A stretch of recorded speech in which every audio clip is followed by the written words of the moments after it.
Hey guys, Andrew here again. And in the last few videos we looked at counting in binary and in hexadecimal. Now we're moving on to looking at actual IPv4 addresses.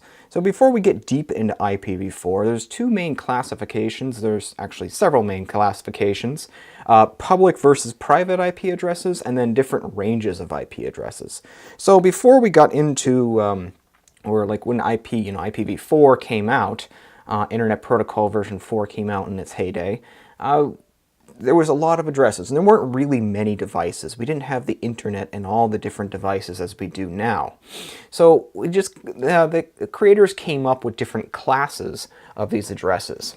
And we have different ranges, all right? So very simply put, we have 5 main classes. We have our A class, B class, C class, D class, and E class addresses, okay? A-class addresses, they actually go from 0 to 127, but the 0 subnet, or the 0 range, and then the 127 ranges are reserved. So we actually see in our A-class addresses anything that starts with a 1 and goes anywhere from 1.0.0.0.0 all the way up to 126.255. All right.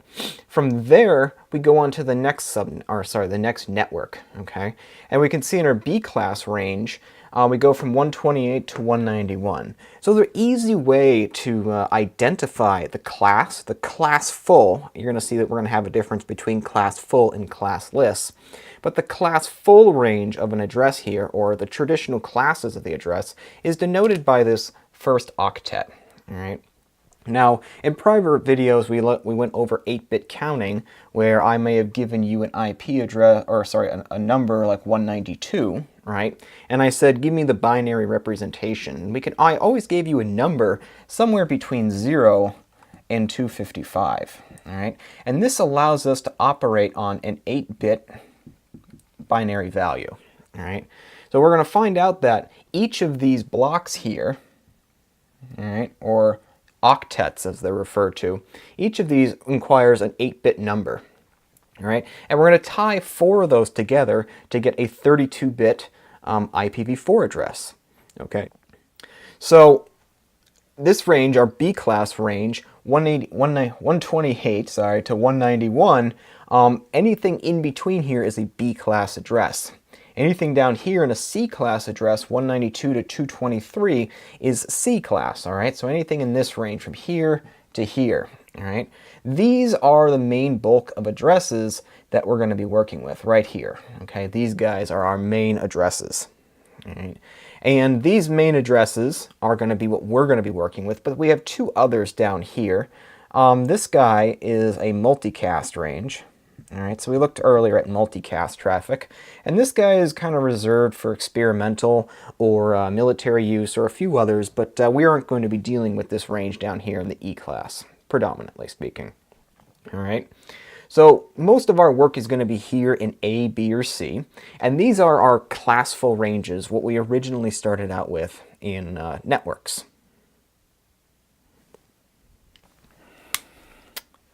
All right, so in addition to our A-class addresses, A, B, C, D, and E, our classful ranges, just kind of shrunk this down quite a bit, but we also have a range of addresses between public and private addresses. Now, I'm not going to get into where we might use private addresses with network address translation and other protocols, but to keep it simple, we have a set of addresses defined under RFC, so Request for Comments 1918, all right?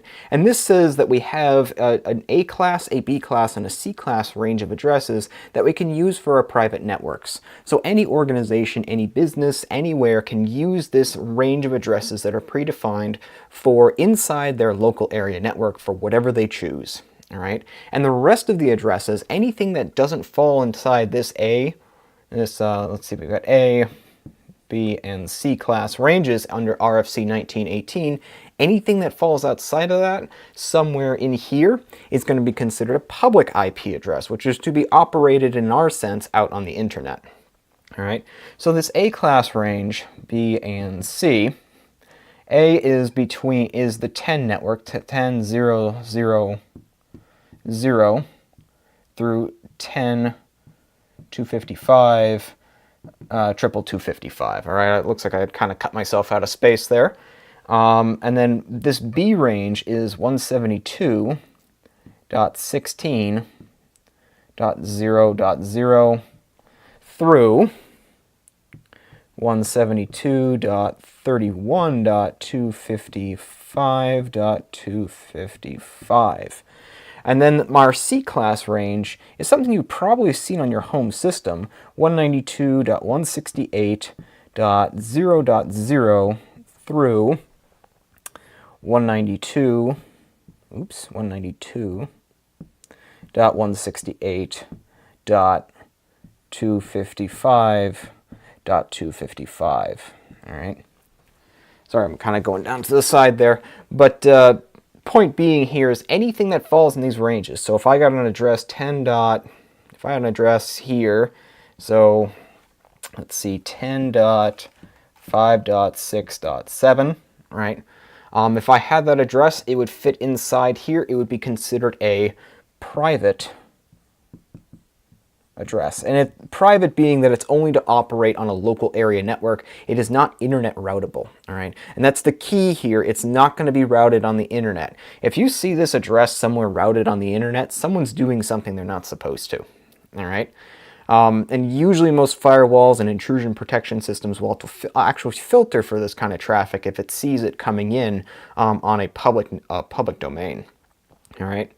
So just wanted to give you guys an overview of the difference between the different ranges of addresses. So A, B, C, D, E in our classful systems, the way it was in the way of old. All right, and then also RFC 1918 addresses. So henceforth, I will generally be working with these RFC 1918 addresses, these private range of addresses that is predominantly held inside the domain of our private LANs. All right.